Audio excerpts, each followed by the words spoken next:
In this video, we will show you how to replace your rear wheel bearing hub assembly on this Jeep Patriot. This will be located behind your rear wheel. Let's get into it. Okay friend, let's get started on our job. The first thing we have to do is safely raise and support the rear of the vehicle so the rear wheel's off the ground. Once you've completed that, remove all 5 of your 19mm lug nuts, your center cap assuming you have one, and the wheel.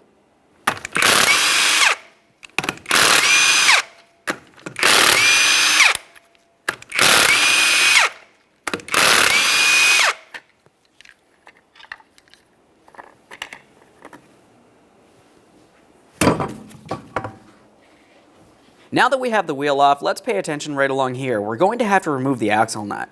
To do that, we'll have to gain access, so I'm going to remove my cotter pin first.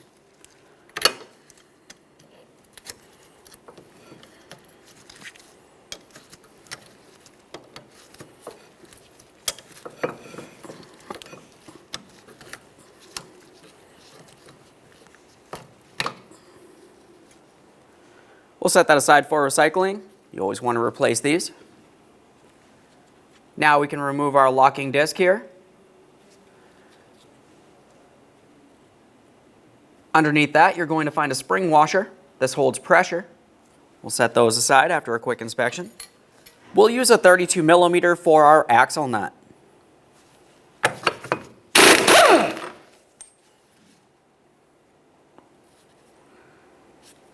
Behind that, you're going to find a washer. Remove that.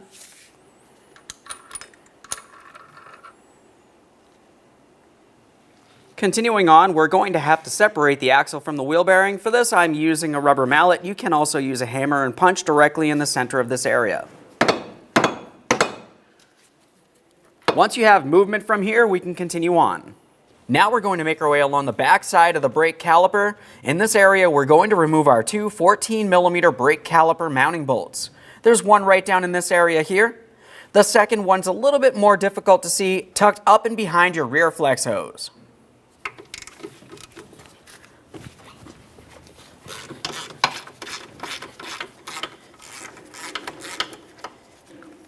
We'll just go ahead and remove our first 14mm mounting bolt. A quick inspection, start it back in a couple threads. It's time for the next 14mm bolt.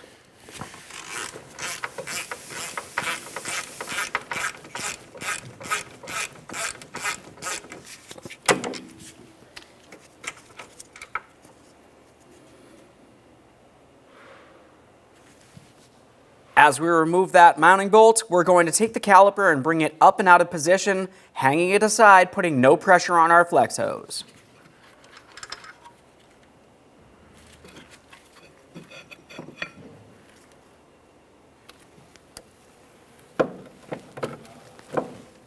Now we can remove our brake rotor. Typically for this, you should be able to take hold of it and pull it out and away. If it feels like it's stuck in position, you may have to lightly tap with a hammer. Just be extremely careful for your lug studs. If it does move around but does not slide off, it could be hung up on your parking brake shoes located behind here. If that's the case, you need to remove this rubber plug to de-adjust your parking brake shoes. That one slid off fairly easily. A quick inspection and we'll set that aside. Now let's make our way along the back side of the rear suspension where we can see our rear axle leading towards the wheel bearing, deep in this area. Looking in here, you can see that we have our ABS wheel speed sensor wiring harness making its way down into here. We're going to have to separate the wheel speed sensor from our wheel bearing. If you were to look very closely where the tip of my pick is, you're going to find that you have a small tab that you should be able to gently pry away. Once you have that pried away from the ABS wheel speed sensor, we're going to start pulling the ABS wheel speed sensor up and away from the wheel bearing. This should want to slide out of there. We'll be careful not to break our wheel speed sensor, of course. It is delicate.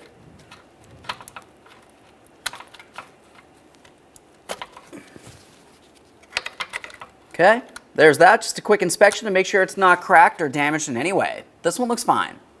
Now that we have the ABS wheel speed sensor out of place, we're going to pay attention for 4 17mm mounting bolts. There's one tucked up in here, one just below it. As we make our way over towards the other side of the axle, you're going to find 2 more. I'm going to go for the one that's hardest to gain access to up in this upper corner.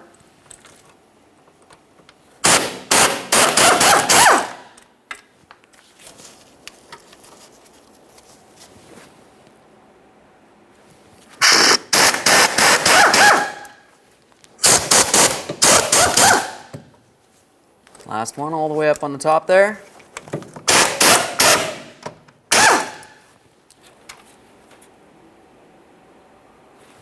Now we're along the outboard side. We're going to start removing the wheel bearing from its mounting surface.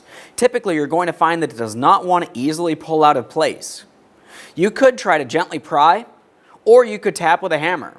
Whatever you do, you want to be extremely careful not to cause any damage to your parking brake shoes. If you have a specialty wheel bearing removal tool, you can also use that. Now, since I have one of these wheel bearing removal tools, I'm going to be using this. As for this tool in particular, it has a driver. I need to have a solid base for the driver to press up against, so I'm going to go up against this area where the rear brake caliper mounts. Now for this tool here, we're going to slide it over the wheel bearing and slide the wheel studs through. Now while holding pressure here, the tool comes with a couple adapters, so we'll be using those, and then we can continue on to installing 2 lug nuts, one for each one of these 2 studs.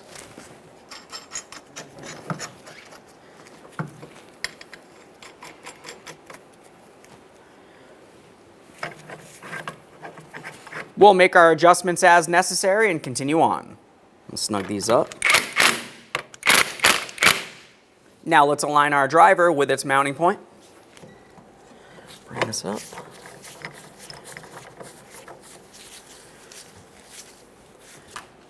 An important note about using this tool: when you're applying pressure, we want to make sure the bearing's pulling away and we're not bending our mounting bracket. For this tool in particular, I'm using a 22 millimeter on the very end. Let's start applying pressure.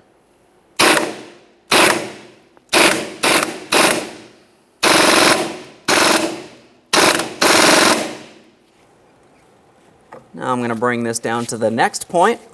Let's repeat that process.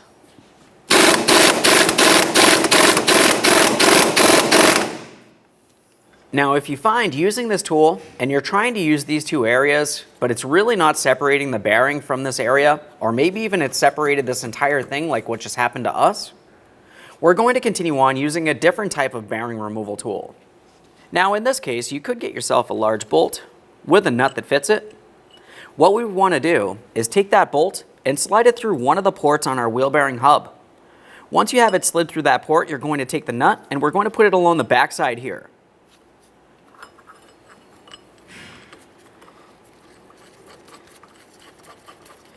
Now what I need to do next is continue tightening the mounting bolt. While we're tightening the mounting bolt, we're going to hold on to the mounting nut, preventing it from spinning. That's going to hold pressure up against the back side of this hub while the bolt presses up against that backing. The 2 should draw apart as we continue tightening the mounting bolt. We'll just make sure we're not going up against the ear of the wheel bearing itself. Obviously, we don't want to press there. Now I'm going to hold on to that mounting nut while I continue tightening my bolts. We should see this wheel bearing hub and bearing start to pull away. Now I am getting some movement here. If you had a second one of these mounting bolts, you could make your way on the opposite side and then continue tightening back and forth until it rocks out of position.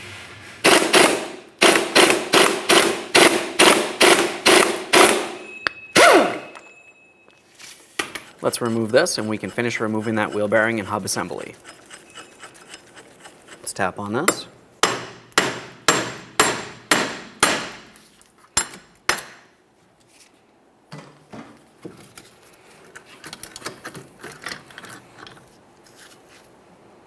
There it is, friend.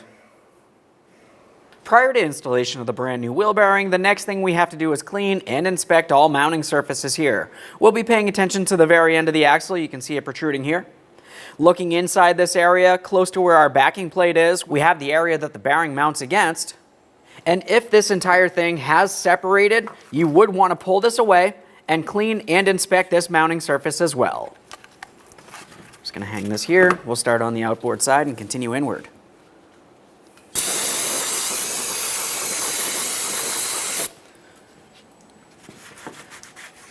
That axle's looking good. Make our way all the way in there to that mating surface. Make sure there's no miscellaneous debris. Ours did separate, as you saw, so I'm going to make sure I clean everything here as well.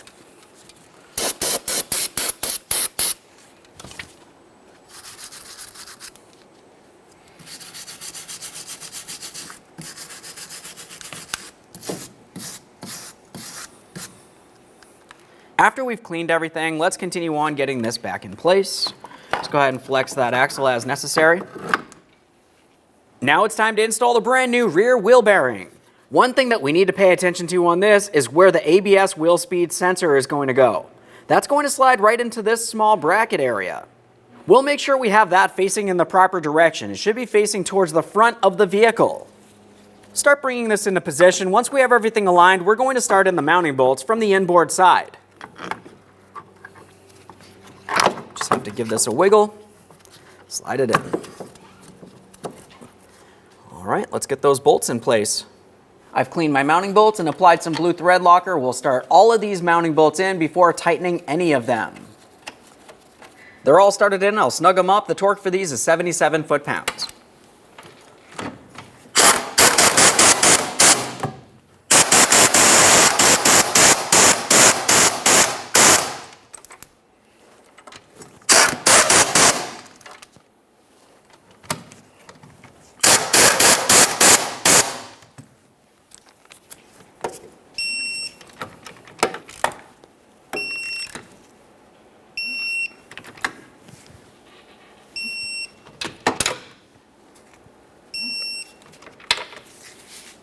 Now it's time to reconnect our ABS wheel speed sensor into the mounting bracket, which is part of the back side of the wheel bearing. It's very difficult to see because the axle is actually in the way. Typically for this, you can take hold of the ABS wheel speed sensor, line it up, and slide it straight on in. If you needed to, you could carefully try pulling the axle inboard a little bit, giving yourself a small space. It should be able to move. You can pry it if necessary. If you find you have a hard time reaching in here by hand, you can try to use some long nose pliers. Just be extremely careful not to cause any damage.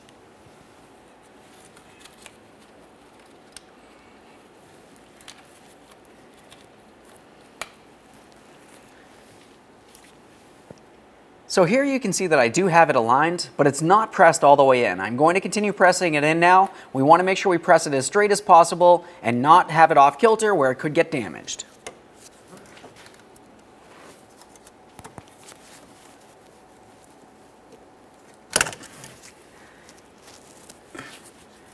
Now we're just going to carefully press that in. That's what it should look like when it's fully seated. Take hold of it, attempt to pull it out. It should not easily slide out of position. Oh yeah, that's tight. Now along the outboard side of the wheel hub, on the mating surface, I like to use some anti-seize, so I'm just going to apply a thin amount all the way around this. This will help us remove the rotor again in the future if necessary.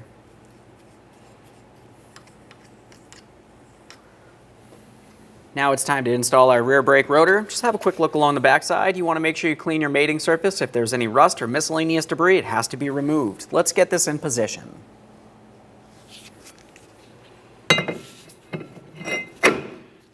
Line it up, press it on. Once you have that in place, we're going to continue on with our caliper in this area. We'll slide it right on over the brake rotor and continue on along the backside with our 2 mounting bolts.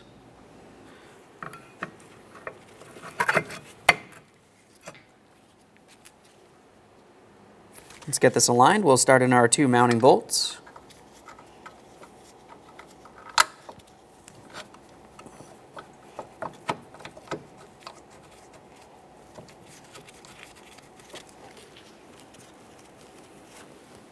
We'll snug them up, torque those to 52 foot-pounds.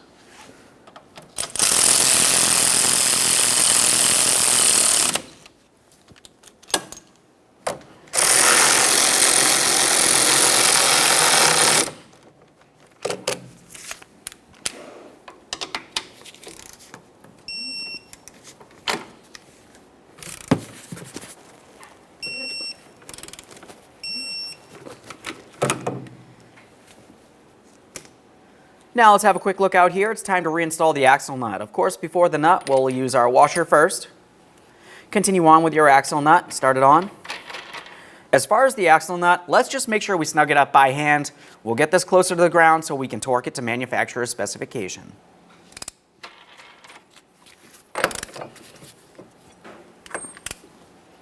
After snugging it, we're going to torque it to 180 foot-pounds. To torque this, we're going to be close to the ground. I'm using a pry bar diagonally across my lug studs, being extremely careful not to cause any damage.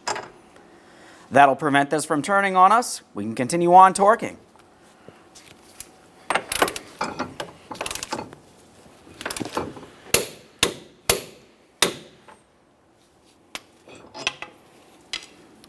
Now I'm replacing my axle nut. If you're not, you want to make sure that you reinstall your spring washer and your locking cap, and then install your locking cotter pin. Let's install our cotter pin here. If for some reason your cotter pin ports are not aligned, continue tightening until the very next slot is.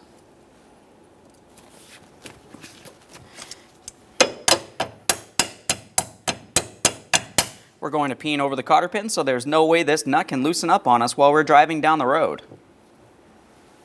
It's time to reinstall the wheel.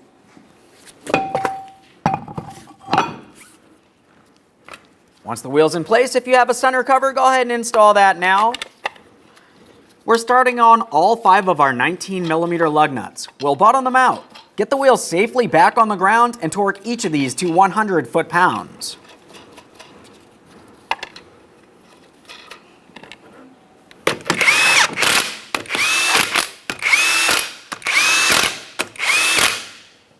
Once the wheel's on the ground, we'll be torquing these in a crisscross manner.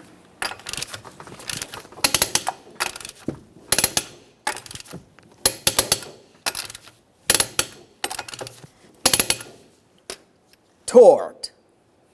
Okay friend, we finished our installation. The next thing you need to do is hop in the passenger compartment. Pump up the brake pedal till it's nice and firm, take your vehicle for a road test, listen for any odd noises, make sure there's no ABS light, and get yourself a 4-wheel alignment. Thanks for watching. When only the best will do, demand TRQ. The only company that lets you view before you do. TRQ is committed to offering the highest quality aftermarket auto parts that are engineered for peace of mind. Thanks for using and viewing with TRQ.